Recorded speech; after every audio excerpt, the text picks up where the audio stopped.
Hey, welcome to the Huntsville Hustle Podcast, where we're going to share stories of grit, grace, and greatness from Huntsville small business scene. And today we have Clark Dunn with us. You probably know him from his amazing podcast, Beyond Rockets, but he does so much more. Clark, I love his story because he turned his passion for marketing and storytelling into a full-time business. He's helping local entrepreneurs share their journeys, and it's a pretty cool thing. So, Clark, welcome to the show. Yeah, I'm excited to be here. Thank you so much for having me. Awesome, man. So, in case people don't know, the name of your business, Beyond Rockets. What all do you do? You're not just a podcast. Yeah, so the podcast is how we got started. I mean, we've been doing it since May of 2019, and so that's definitely how we got our kind of the start into doing what I do today.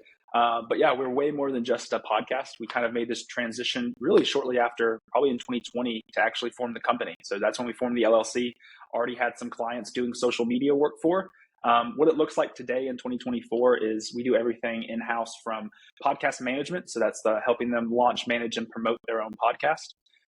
To website development, to website maintenance, to brand design, SEO. And we're actually even just had the conversation today about doing a 3D tour for a business for their Google and website. So we do a lot of different things now. I wear a lot of different hats, but it's been a lot of fun.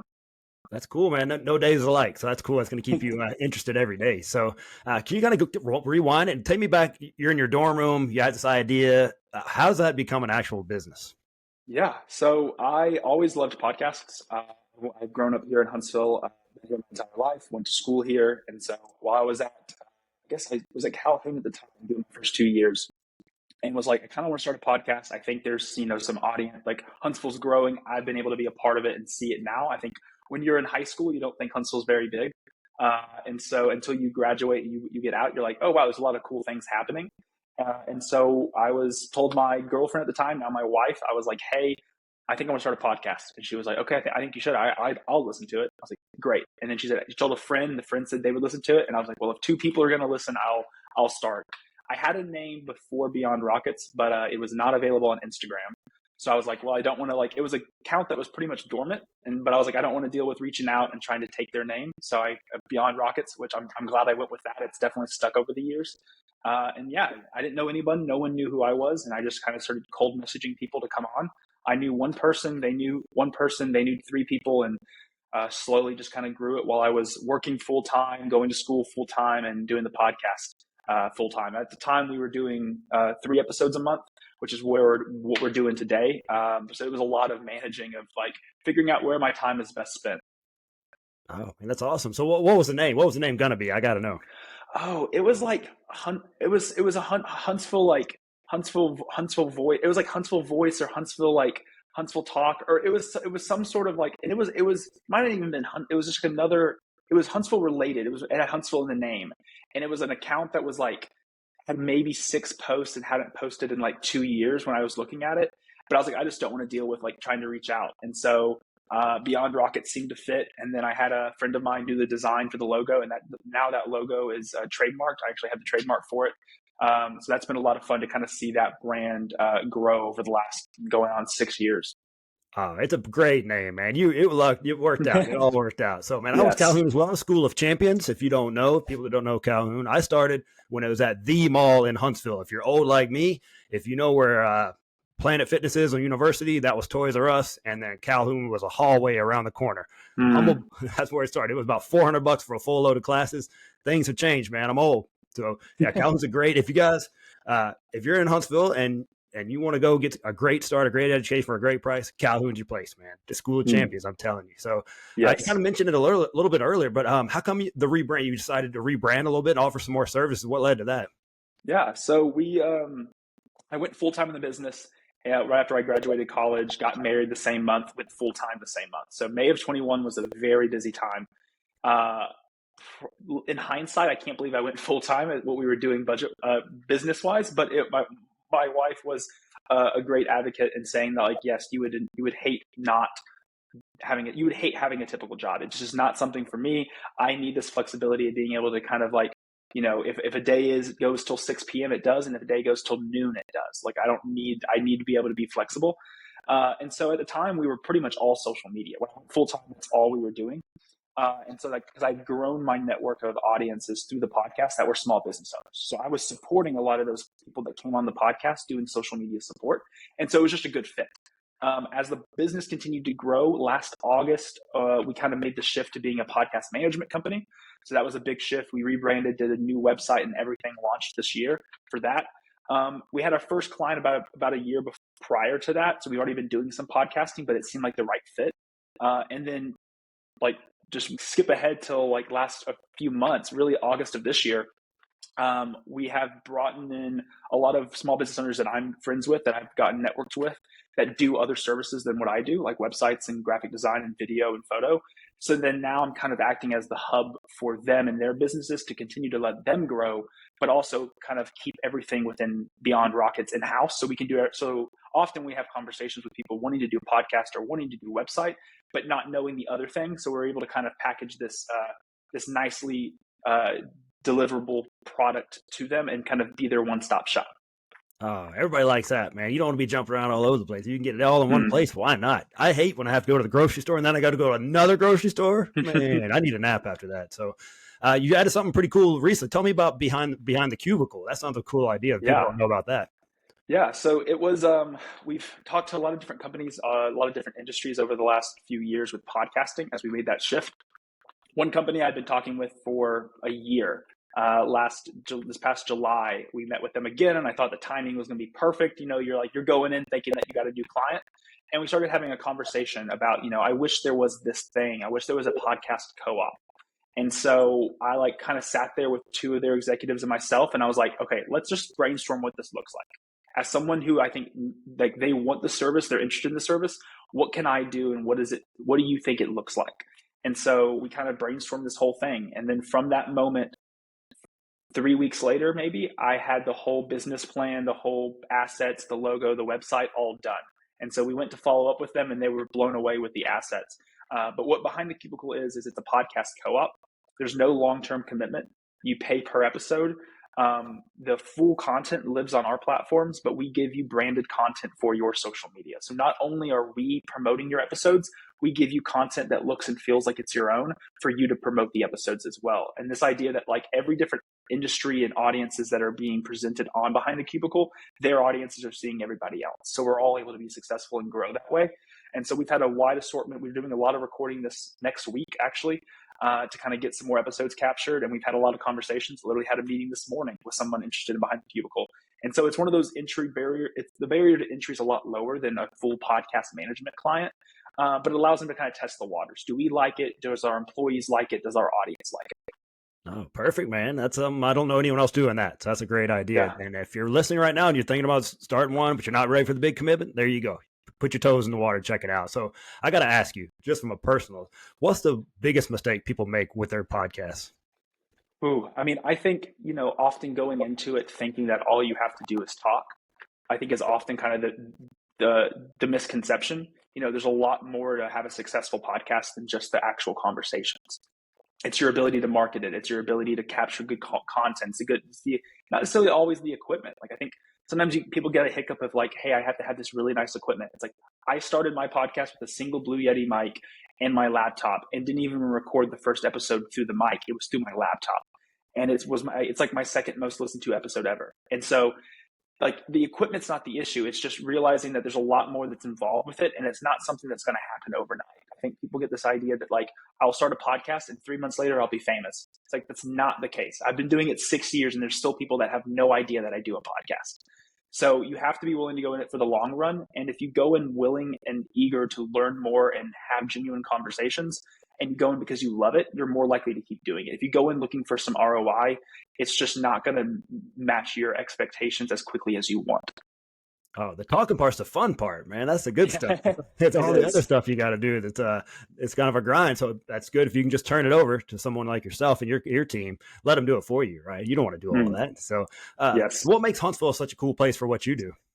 Man, it's been incredible just to see Huntsville. I mean, I graduated high school in 2017, and so I think that was kind of the cusp of new things. Downtown became, the revitalization of downtown happened then. DHI was formed, and so I still, I wasn't really aware of what was going on.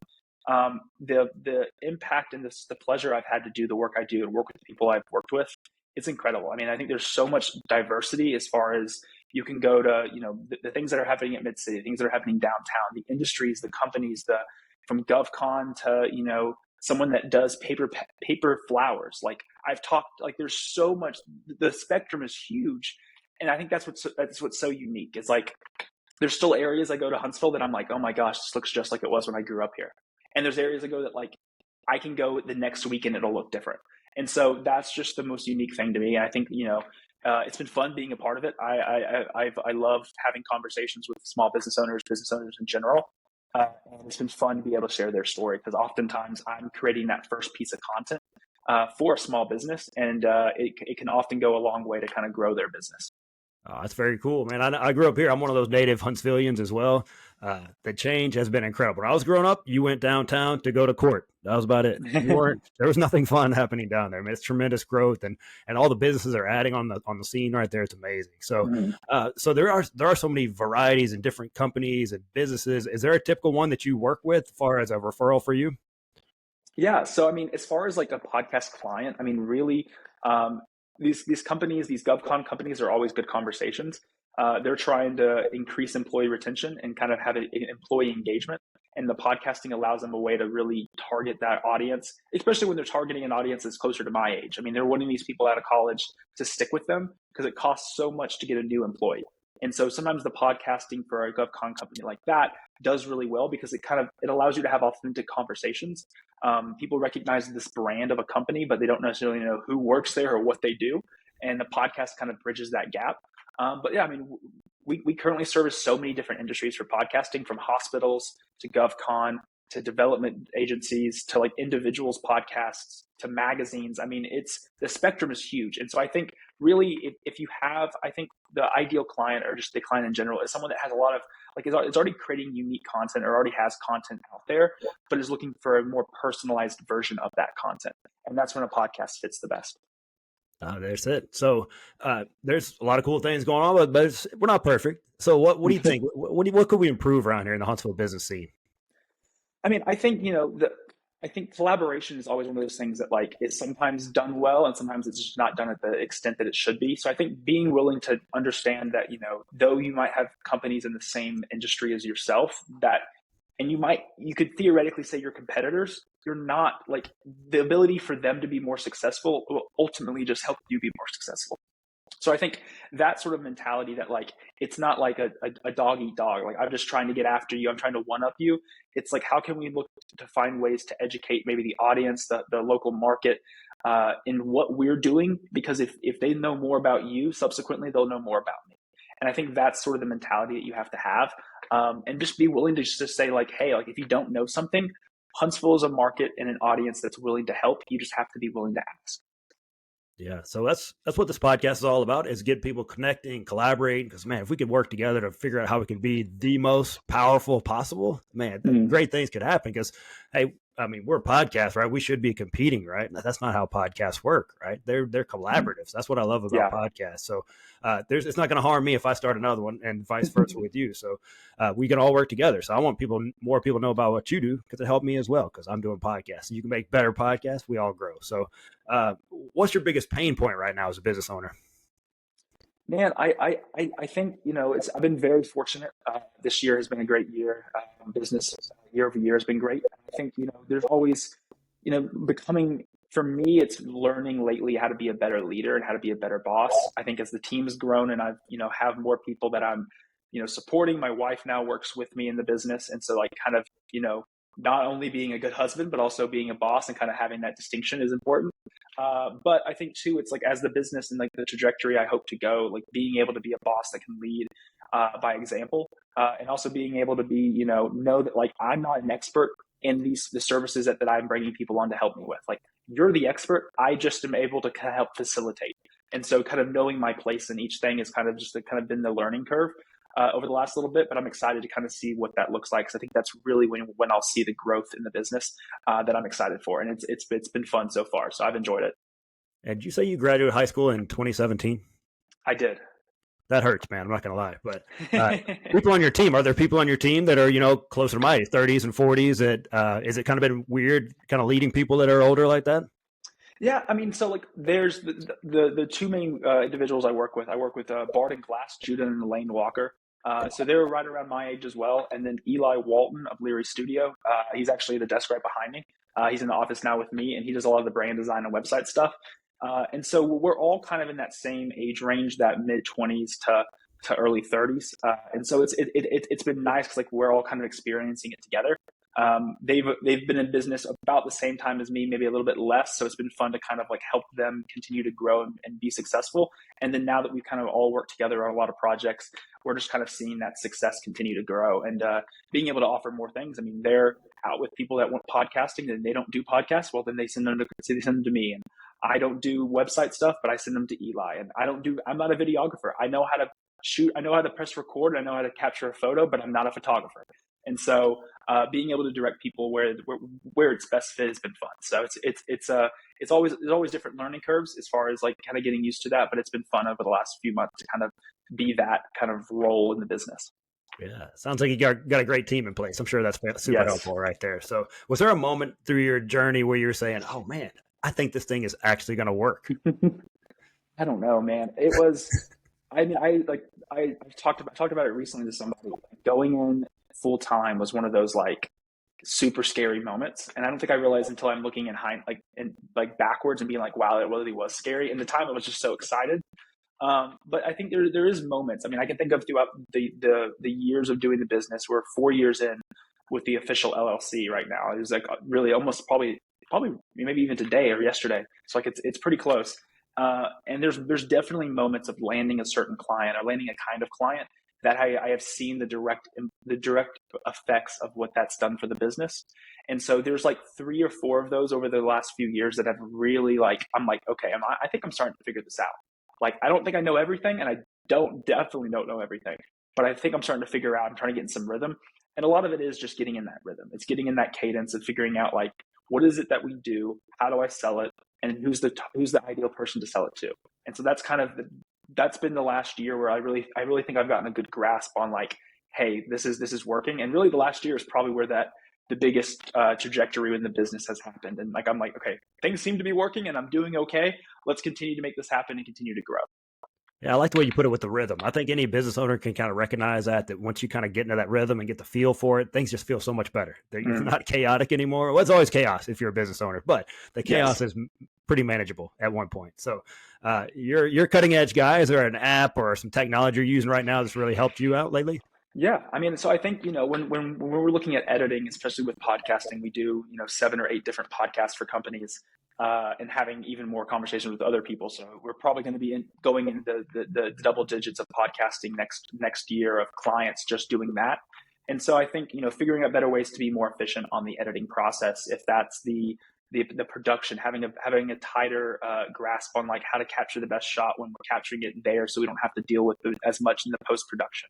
Softwares like Opus, I use a lot. Opus is a great clip opportunity for creating these short form reels that people want to see. Obviously, there's so much you have to do kind of beyond just Opus to kind of get the value you want, but it's a great starting point and it gets you, it gets the ball down the field. You're not necessarily going to score a touchdown at the end of it, but it gets you pretty close. Where a few tweaks here and there can really push it over the edge, and that really helps. And then I think grasping the different kind of softwares and plugins they have for editing video. I mean, making it as streamlined as possible, making it as efficient as possible. Because at a certain point, especially when I'm creating content for Beyond Rockets, my time is only as valuable. Like I don't need to spend so much time doing it. My time is valuable for my clients as well. So figuring out the best way to create the best results in a short amount of time, with little to few changes needed to be made, so we can deliver high quality products at an efficient rate.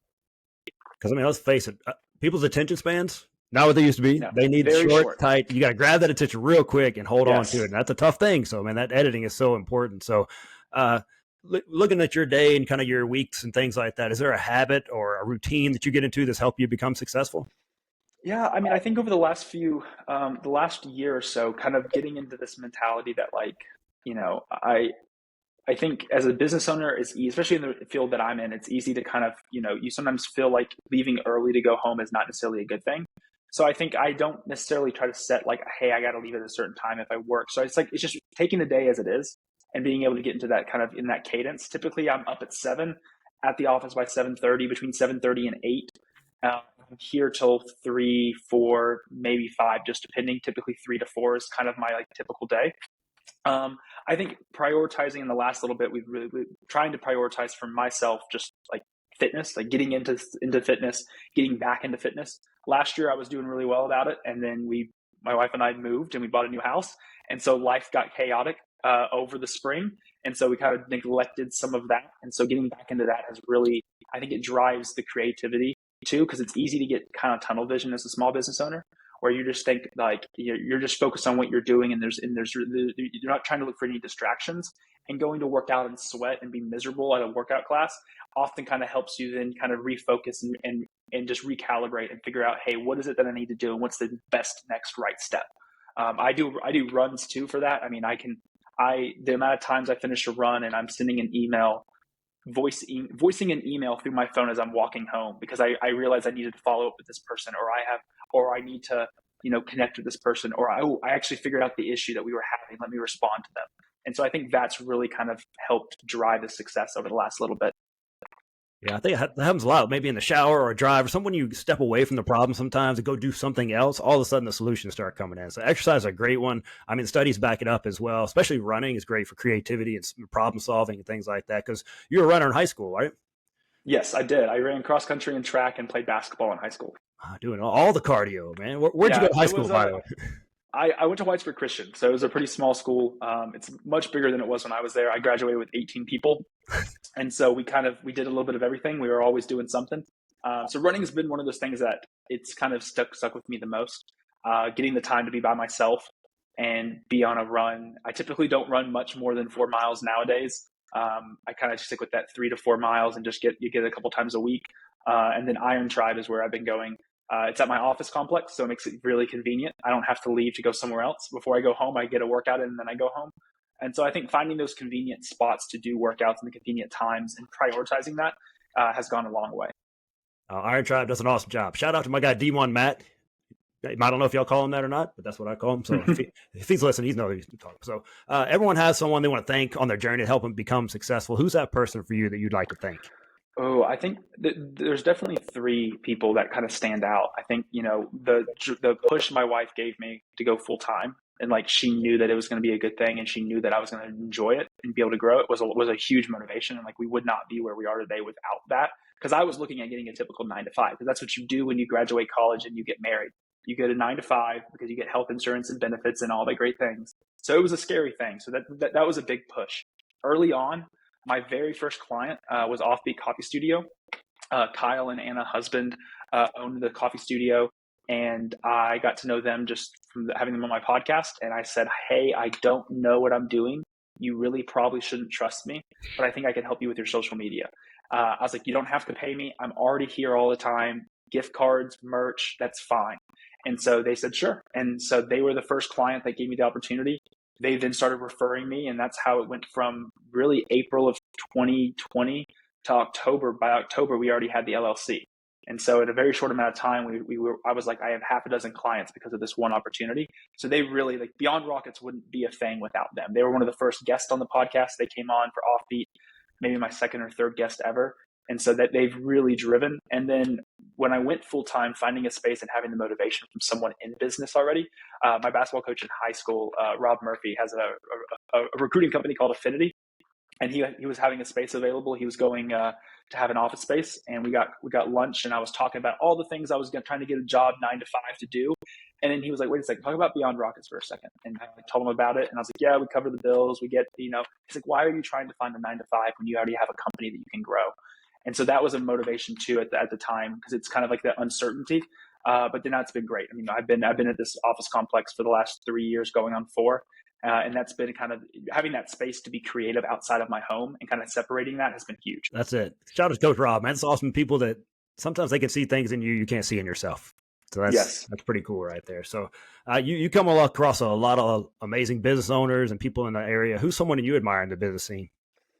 Man, I think it's incredible. I think the work that Christy does over at Honest Coffee is pretty incredible. I think her attention to customer service and that element, knowing that sometimes that coffee that someone's getting in the afternoon is sometimes they're having a really bad day, and knowing that they need just to be friendly and nice and have good customer service. It's been pretty awesome. She's become a great friend over the years. I've had her on the podcast twice. She interviewed me before on my podcast. So she's someone that like seeing her success and seeing them grow it and kind of be that staple for downtown has been really cool to see. I think too, it's, I look at even company owners that maybe aren't small business owners that maybe have big companies, GovCon companies. I mean, I've gotten to know Bill Rourke over at Torch really well, and he has become he's become such a good asset and a good person to know, and he's helped like just the way he outlooks on creating an employee culture, creating good culture, good workplace. It's been really incredible to see. And I think there's a lot of that in Huntsville. I think it's easy, like back to the tunnel vision, it's easy just to kind of get used to your routine and the places you go.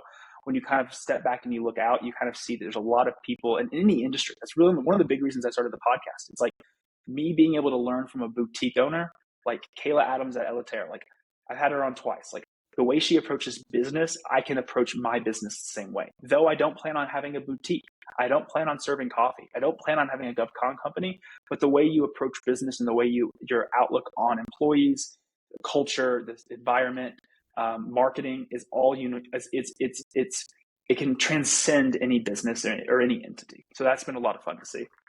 Yeah, you've basically been doing a bunch of continuing education for years, learning from some of the Yes. best. Man, success leaves clues. That's what they always say, right? And you're getting kind of the best practices from all the people in the city. That's pretty valuable stuff if you're going to have a business. So, Yes. so if you, I mean, you're pretty well connected. I know that, but is there someone that you could connect with that could help your business go to the next level?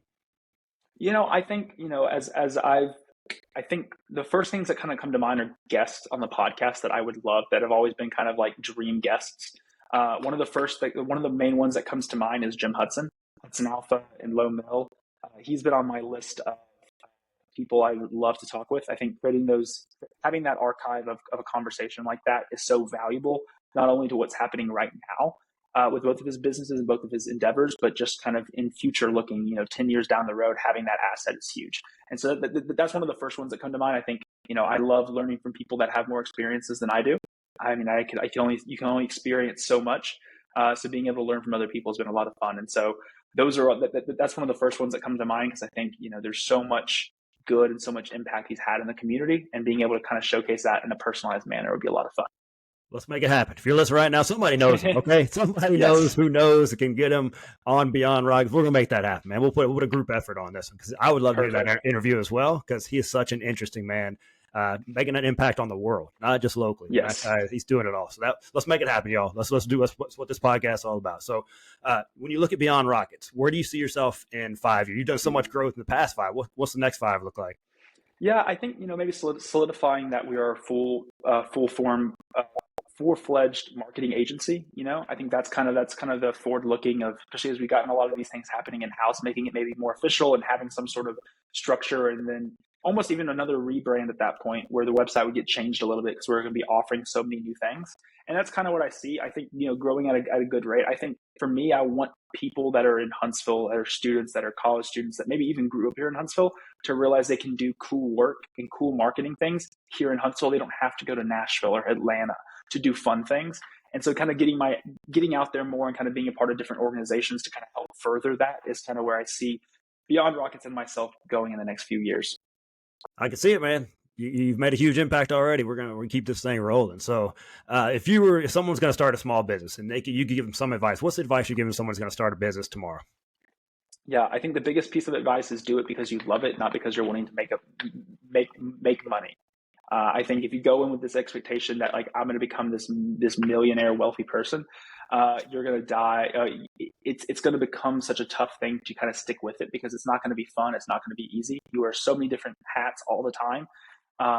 But going in it with genuine passion, one of the biggest things we've kind of instilled in Beyond Rockets lately is like one of our biggest core mantras for the business is just genuine curiosity. And so I think going into the work you're doing as a small business owner with genuine curiosity, wanting to grow, wanting to be successful, and being really good at your service, knowing that like to really grow and see the success you want, you're going to have to rely on people to do things that you're not necessarily the best at.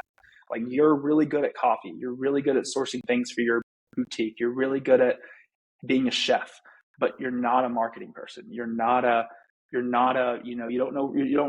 ads, you don't build a website. So kind of realizing that like Huntsville is a community that's willing to help. And if there's people out there that are, just grab coffee, let's have some free conversations. It's not, you don't have to be a paid consulting thing. Like, let's just be willing to give value first, is huge. if you can approach your day with curiosity, enthusiasm, man, that'll take you pretty far in this world, I would think. So people Yes. listen right now, I know they're saying, hey, I'd like to start a podcast. I don't know what to do. How can they connect with you and follow you? Yeah, so the biggest areas, the places that we're the most active for Beyond Rockets is our Instagram page. That's kind of where we're the most active. I'm on there all the time, so it's easy for direct messaging on that end. Personally, if someone wants to connect with me, LinkedIn, I'm very active on. LinkedIn is great, just Clark Dunn. You can find me there. And then the podcast itself, you can watch it, listen to it everywhere you get podcasts, just Beyond Rockets. But Instagram is kind of the best place for the business, for the podcast itself, and then business kind of related things. LinkedIn's always great. So man, well, thank you so much for coming on and sharing with us today. I know we can all, like I said, success leaves clues, and there's stuff going out there that you can help people with, and you can also help them take their business and their podcast to the next level. And we're going to get you hooked up with Jim Hudson. That's just going to happen. I'm going to put it out in the universe. We're going to make that happen. Maybe not in 2024. Maybe this is a 2025 thing, but we're going to make it happen. Y'all heard it here first. Awesome. If not, I'll edit this thing out. We'll never speak of this again. So thanks for coming on. I'm going to link all that stuff in show notes. You can guys just click on there and go to his LinkedIn and Instagram. Check it out. He does a great job on that podcast as well as content and all that if you're looking for that. Educational stuff as well. So thanks for coming on. If you're listening, please share this with somebody. Somebody needs to help us get this in the right hands, right, to the Hudson people. So we need that. And also help grow this. We can collaborate, connect, and grow other businesses. And appreciate you guys tuning in. We'll see you guys next week on the Huntsville Hustle Podcast.